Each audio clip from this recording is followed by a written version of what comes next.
Ako mapahusga, let's say mga taong ayaw na ayaw nila tayo umaangat, kahit anong gawin mo, hindi ka nila ma-appreciate. Isa lang ibig sabihin yan, ayaw nila sa'yo. O sa drive mo, or sa personality mo, kasi feeling nila nasasapaon sila. Sa mga nag-reels dyan, gaya ko, kahit anong ganda ng content mo, never nila yan ilalike. Bakit? Ayaw ka nila makitang umaahat. FYI, ako personally, hindi ako nakipag-kompetensya kung kani-kanina. Gumagawa ko ng reels dahil libangan ko na ito.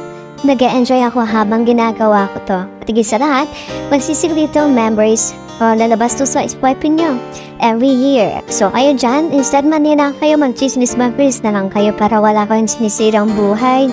Araw-araw chismis.